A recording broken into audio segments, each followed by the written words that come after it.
Hi guys, welcome back to the channel. We've had a bit of a Jeep related disaster here, and that disaster is carburetor related, so in response to that I've had to purchase this. I've bought this Schillers multiple Carter Carburetor.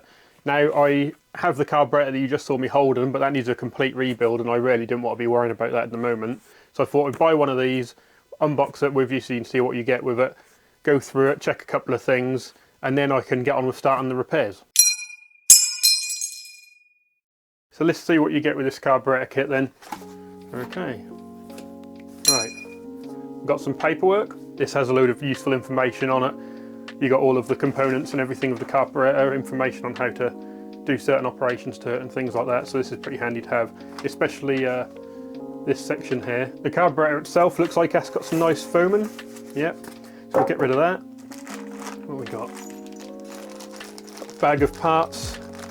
This has got the metering tools in it, so you can set your float up with this one there and set up your float needle with that one there. A couple of nuts and washers to fit it to the exhaust manifold, fuel union to go into the side. Oh, and I'm happy they've got this in here. Don't know if you can see that there. So this little component in my hand is basically the part that you put on the end of the hand throttle cable, so that that doesn't get pulled off whenever you use it. I'm glad they include this because I'm missing one. And then here we just have the two tools that are included. This one here is for measuring your float, which we're actually going to do in a minute to make sure that's set up properly. And this longer one here is for setting up the float needle, which I don't think I'm going to actually do. So now we've got all the little bits out of the way, let's take a look at this carburetor. That's nicely packaged in there. Get rid of that box. And then you've just got the whole thing as one unit inside the bag. And there we have it. One brand new Carter Carburetor from Joe's Motorpool. Okay, so now we've got the carburetor out of the box. There's a couple of things I do want to check on these. Now I don't know how well these are set up out of the factory. I do know people who own these that have put them straight on the Jeep, started them up, and they've never touched the carburetor, they've never changed any settings or anything. But every engine is different, so I wouldn't expect that. So I'll probably have to fiddle around with the idle and the fuel mixture, but there's something else that I want to check before I do anything else with it.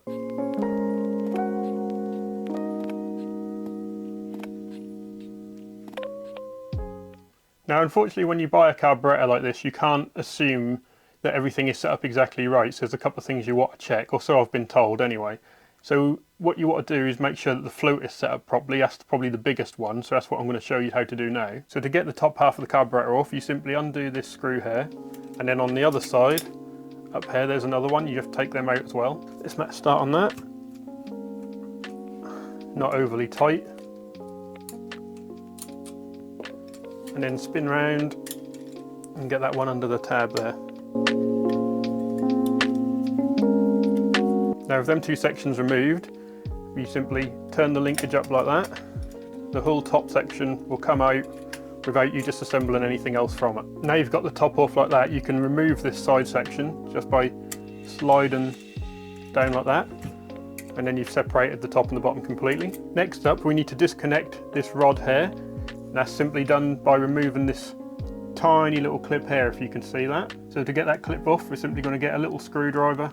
We're going to pop it in the top there and just pry that out like that. You want to make sure you don't lose this tiny little clip. So with the clip put into a safe place, all you have to do is pull up the mechanism like this, and that rod will come straight out like that, and you can just let that hang down. Next up, there's 4 screws on the top cover here that need to be removed.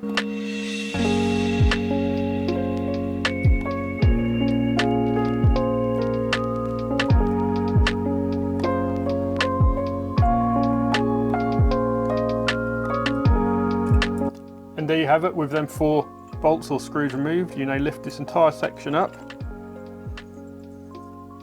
and that will reveal to you your plunger for the accelerator pump, your float pin, needle, whatever you want to call it, and the actual float itself.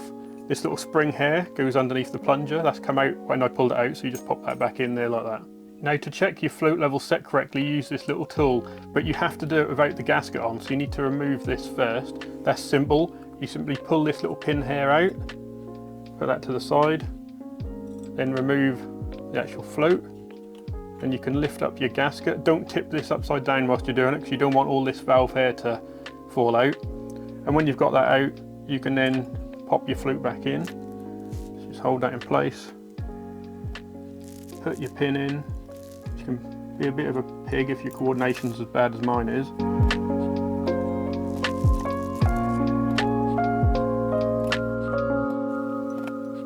So now that's reassembled just without the gasket. Now with the system upside down like this, you simply get your little tool, put it on here and slide it across. And you want, so I'm told, for that to just be touching the float as it goes under it. I don't know if you can hear it on the camera, but I can hear that just dinging the bottom of the float as it goes under it. So I'm going to say that this is set up pretty much exactly where it needs to be. So now that that's been checked, we need to disassemble it slightly again. So we need to pull the pin back out, remove the float itself, get the gasket, pop that back on, and then get our float and put that back together. I have a serious case of the shakes today, so these little tasks are being a bit of a pain. There we go. Now nothing holds that in, that just can't get out when the whole thing's assembled. So that's ready to go back together now. So this is where you have to be a little bit careful. So if I put this to the camera, you see down the bottom there, you've got that little brass bit and down the bottom there. Oh, excuse me.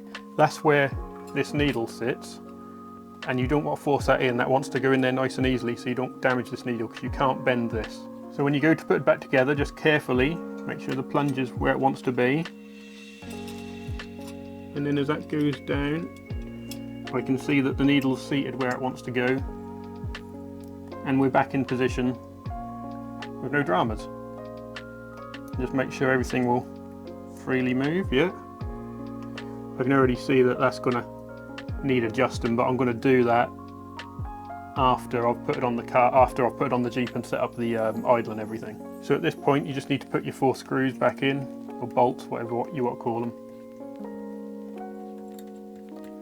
And then when you tighten them, I don't know how important this is actually to do, but when you tighten them, I'm going to do it in a diagonal pattern so that the gasket is evenly pushed down. I don't know how important that is on this, but that's just a habit that I'm in whilst doing other parts.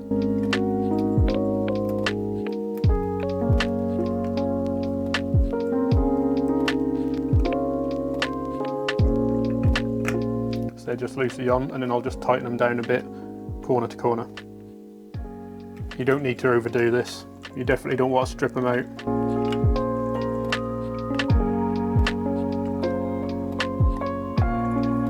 That should do it. Now to get the next part of the assembly, we want to put this cable, a rod back in here.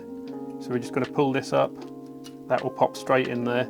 And then we need to get hold of our little clip that we took out earlier. And if I spin this round, hopefully see there's an indent in the rod, and that should easily just push straight back in there like that.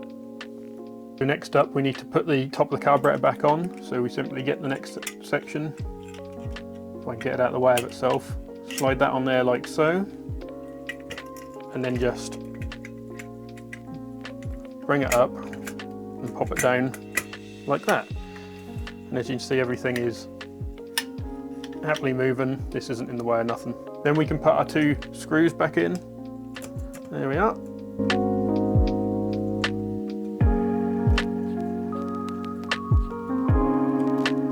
Haven't done that up too tight at all. And then the front one here, this is where your little tag needs to go on, so that's a little bit more fiddly. So you just pop it through like that. Hold it in, and I'm going to start doing that by hand just so I don't fall off. And then tighten it up. And I'm going to make sure the tag stays nice and square just to keep Scott Schiller happy. There we are. So we have one reassembled carburetor. Now, having just done all that, I realised that I didn't show you how to actually change the float level if it was wrong. I don't want to go messing around with this one because I think that's basically set up right where it is. So in the description I will send you a link to Scott Schiller's video where he shows you how to check the float and everything in this and actually adjust it, because the one he checks, the adjustment needed doing a little bit. So I'll add that into the video description so you can see how to change it if you need to. But as far as I'm concerned, this carburetor is now ready to go onto my Jeep. So that's just a quick unbox of the Joe's Motorpool Carter Carburetor. Thought that might be helpful to some people who want to see exactly what you're getting. You see I've got it sat here next to another original Carter Carburetor. This one made by Zenith under license for the French Army. And this is the carb that was on my Jeep before the Solex that is on it right now, which was put on by the previous owner. So one day I'm hoping to rebuild this one, but for now we're going to whack this onto my Jeep and see how good that performs out the box, and then I'm going to fine tune it a little bit, and of course I'll be bringing you guys along with me whilst I do all that, so you can see me inevitably screw up everything that I touch and make it about 10 times more difficult than it needs to be. Now before I go, I do just mention one thing. Now this looks all pretty good and I'm fairly happy with it. We just need to hope that performs well once it gets on the vehicle. I've got no doubt it will, because I know so many people have bought these, which is why I got one. But I do have one little gripe, and that's to go around this little thing here. So this is basically like that's called a spiralizer or diffuser, and this is what sits underneath the base of the carburetor, and that goes into your exhaust manifold. So I'm only bringing this up because this is one thing that I really think that this carburetor should come with. It doesn't come with this. I was lucky enough to already have one of these. I got this from Cliff at Universal Jeep Supplies probably over a year ago when I was having some issues with my Jeep before, and I thought we were going to have to remove the carburetor. So you have to have one of these. This doesn't come with one. To my knowledge, Joe's Motorball don't produce these, and I was having a quick look yesterday. Turns out they're relatively hard to come by. Joe's don't have them. Universal Jeep Supplies with Cliff, I know you can get them from him, but they're not on his website. You'd have to ring him up directly. And Jeep Parts UK, the only one of these I can see on their website is part of a £60 carburetor rebuild kit, so you're just not going to do that, are you? So that's a bit odd that this is something you have to fit your carburetor, and you're not going to be getting very far without one, yet they seem hard to come by. So it would be nice if Joe's Motorball would produce these at some point. I know they're always adding more products, so that's not a criticism of them. I just feel that's the sort of thing that's pretty important that you should have to go onto your carburetor. That's almost like if the cover hair that goes over all the mechanism on the float bowl didn't have the gasket with it. You know what I mean? I just don't get it. So these little things are essential. I'm lucky because I've got this one, which is an original NOS one that I got, like I say, off Cliff at Universal Jeep Supplies quite a while ago. So we'll be using this, and hopefully that won't leak everywhere. Whilst I was on the Joe's Motorball website, I also grabbed this little packet of parts that go onto the throttle linkage, because my Jeep's missing half of them. This little tab, for example, when you've got the carburetor on your vehicle, that would kind of sit down here, and that's what your spring attaches to, and my Jeep's missing all of that. It's had some bodge up system put on with the Solex. So I bought this nice little packet, so I'm really happy they offer stuff like that.